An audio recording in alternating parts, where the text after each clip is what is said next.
Well, good morning, USA.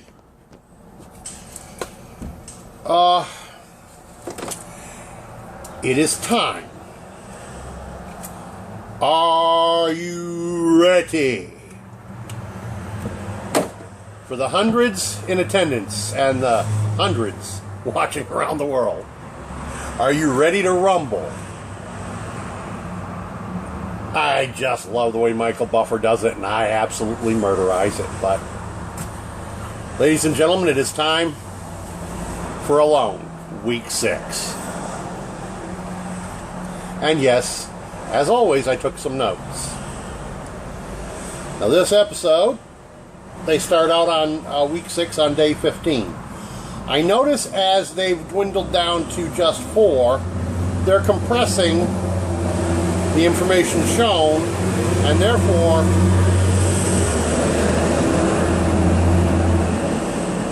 not only are those the loudest transit buses I've ever been accustomed to, but they're some of the worst drivers in the world.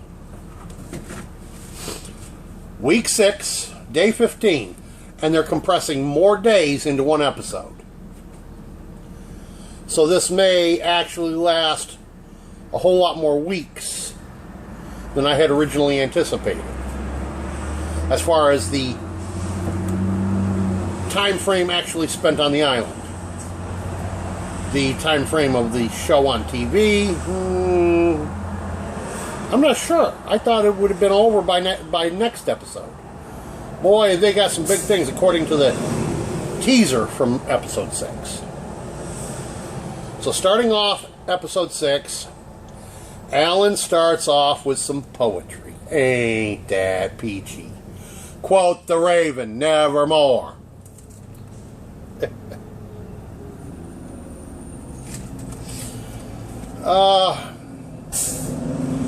And he's starting to show some real intelligence.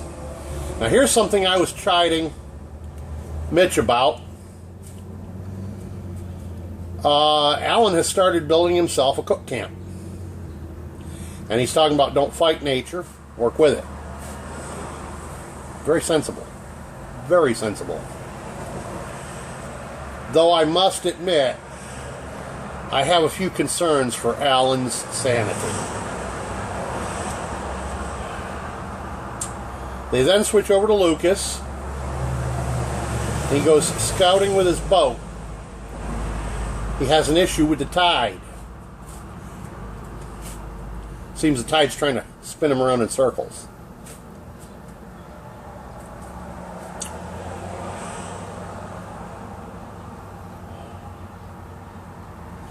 He digs up, while he's out with his boat, 15 pounds of butter clams. And when I saw this, I'm thinking, okay, you haven't had a lot to eat. Don't gorge yourself on the clams. You'll regret it if you do.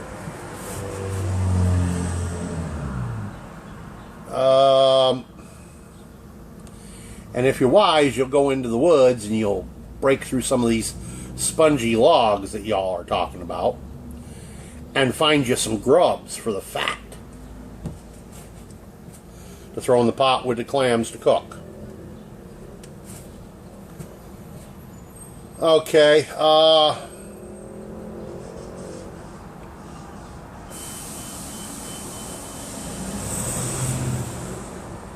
he then, as he's trying to get back to his camp, commits the major no-no of all time when you're dealing with small, flimsy, tippy watercraft. He took off his personal flotation device, his life jacket. In those waters, I don't care how strong a swimmer you are, you need that PFD. Especially because of how cold the water is.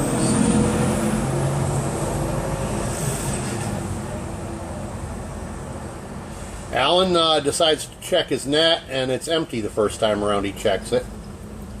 And decides to settle for limpets again. Mitch deals with his clothes growing moldy. And Alan goes back to check his net, and success. Crab and a silver coho. Very nice. Unfortunately, I think the crab will come back to bite him in the rear end. And he's using the seawater to cook his coho and the crab in.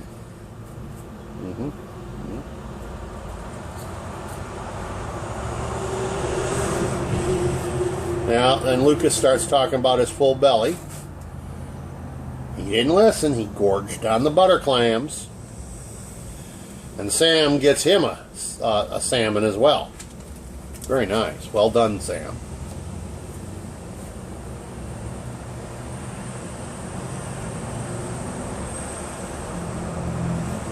And I agreed with Mitch on the concept of chowder. Definitely a good idea. You know, because of my dyslexia, my writing is atrocious. Even I have a hard time reading my own handwriting sometimes.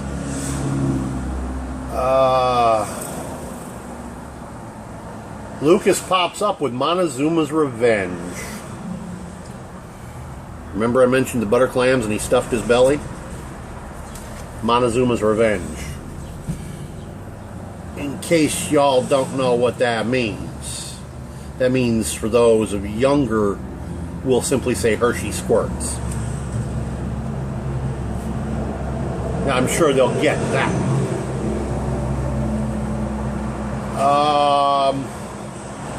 My advice to Lucas is find him a new clam beach. Same for Alan.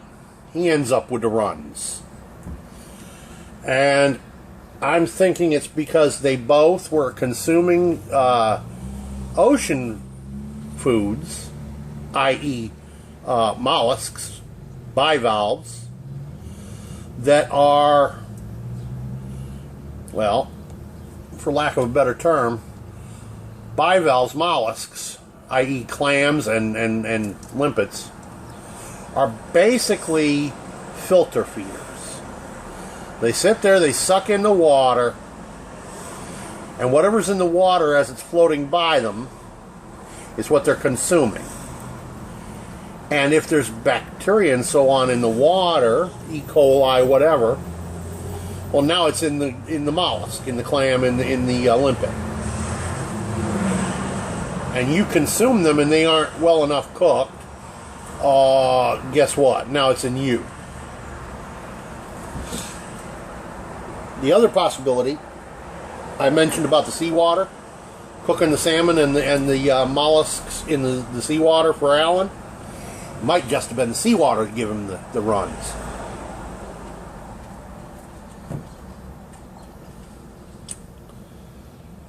Okay, so they hunker down for 3 days of rain. Everybody's worried about getting drinking water. They have tarps. Why aren't they catching rainwater for drinking? It don't need to be purified when it comes from the sky. It's already been distilled. Let's be clear, ladies and gentlemen. The sun comes out, it warms the water evaporates, it rises as vapor. Nothing impure, no bacteria, no chemicals can travel in water vapor. Now, granted, if there's radioactivity, that will, but not the impurities otherwise. Rainwater will always be pure, except it could be radioactive depending on where you're at. And usually if it is, it's because there were particles of dust in the air that the water vapor congealed to create the drops. And it's the dust that was radioactive, not the water. But I don't think these boys have that issue to worry about. Just thought I'd mention it while we were talking about purity of rainwater.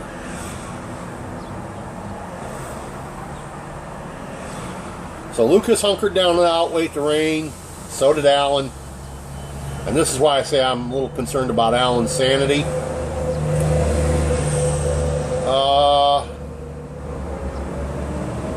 Though Lucas is, oh no, excuse me, he wasn't waiting out the rain, he was out working in the rain, making firewood. As Alan talks about boredom. Now Mitch shows a rainbow. Sam thinks he's going nuts. Yeah, well, I think I mentioned that in the first episode. I thought he was going nuts. How are you? Just fine, you? Good.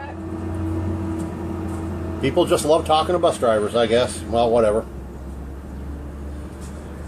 I mean, case in point, in the very first episode, Sam's out talking to the wolves. Arrgh! Good way to let the predator know where you are to come and eat you.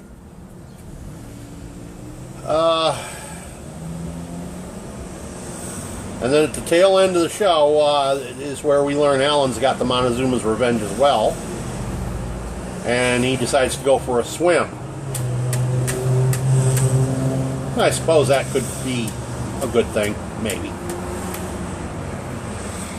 And then, like I say, they talk about at the tail end about next week, and oh brother. Looks like they're going to have quite the episode next week. Forgive me.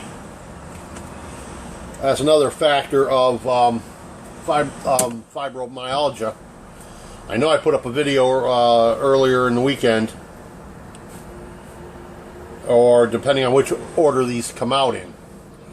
The other thing I wanted to mention in that and failed to, so I'll just mention it here at the tail end.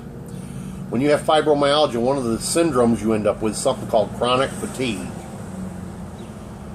Meaning, even after 8 hours of sleep, you're going to yawn, you're going to feel tired. You aren't tired, you just feel it. It's part of the fibromyalgia. You'll learn if you do the research or end up living with it the way I do. The way Mrs. V up in Quebec has been. Now, she's only been dealing with it for 22 years. I think she's 21, 22 years. I've been with it for 30. She was mentioning the other day how pain doesn't register the way it used to register.